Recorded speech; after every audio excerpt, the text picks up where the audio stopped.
இங்க ஒரு வித்தியாசமான பொண்ணு இருக்கா. இந்த பொண்ணு காலையில 6 மணிக்கு குழந்தை மாதிரியும் 9 மணிக்கு சின்ன பொண்ணு மாதிரியும் ஆஃப்டர்நூன் எங்கல் மாதிரியும் ஈவினிங் அம்மா மாதிரியும் நைட் பாட்டியாவும் மாறிடுவா. டெய்லியும் இவளோட லைஃப் ரொட்டீன் இப்படியே போயிட்டு இருக்கும். இந்த பொண்ணுக்கு சாவே கிடையாது. இப்படிதான் ஒரு நாள் இவன் பாய் ஃப்ரெண்டோட உட்காந்து சாப்பிட்டுட்டு இருக்கும் போது இவன் மதரா மாறுற டைம் வந்துருது. அதனால அங்க இருந்து போக ட்ரை பண்றா. இப்ப அவளுக்கும் பாய் ஃப்ரெண்டுக்கும் சண்டை வந்து பிரேக்கப் பண்ணிக்கலாம்னு சொல்லிட்டு அங்க இருந்து கிளம்பிடுறா. அடுத்த நாள் இந்த பையனும் அவனோட கேர்ள் ஃப்ரெண்டை தேடி வரான். இப்படி போயிட்டு இருக்கும் போது ஒரு வீட்டு வாசல்ல ஒரு வயசான லேடியை பாக்குறான். அங்கதான் நம்ம கேர்ள் ஃப்ரெண்டோட அம்மா அப்படின்னு நினைச்சுக்கிட்டு கேர்ள் ஃப்ரெண்ட் கிட்டே போய் பேசிட்டு இருக்கான். நான் தான் உங்க பொண்ணோட பாய் ஃப்ரெண்ட் அப்படின்னு சொல்ல இவளும் யாருன்னே தெரியாத மாதிரி என் பொண்ணு வீட்டுல இல்ல வெளியே போயிருக்கா அப்படின்னு சொல்லிட்டு சமாளிச்சிடுறா. நான் என்னோட கேர்ள் ஃப்ரெண்டை பார்க்காம போக மாட்டேன் அப்படின்னு சொல்லிட்டு நைட்டு ஃபுல்லா அவளோட வீட்டு வாசல்லே படுத்து தூங்கிடுறான். இப்ப யாரோ அவன் மேல பெட்ஷீட் போத்திட்டு போறாங்க.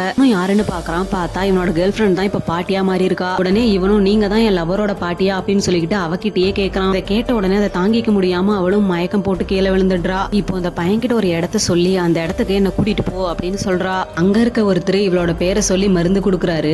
இவனும் அதை கேட்டுட்டு இது என் கேர்ள் ஃப்ரெண்ட் கிடையாது, என் கேர்ள் ஃப்ரெண்டோட பாட்டி அப்படின்னு சொல்றான். இவரும் அதை கேட்டுட்டு இவளோட ப்ராப்ளம் எல்லாத்தையும் அவங்க கிட்ட சொல்றாரு. இவனும் கவலைப்படாத, உன்னை விட்டு நான் எங்கேயுமே போக மாட்டேன், உன்னை நான் பாத்துக்கிறேன் அப்படின்னு சொல்லிட்டு சொல்றான். கடைசியா 50 வருஷம் கழிச்சு காட்டுறாங்க.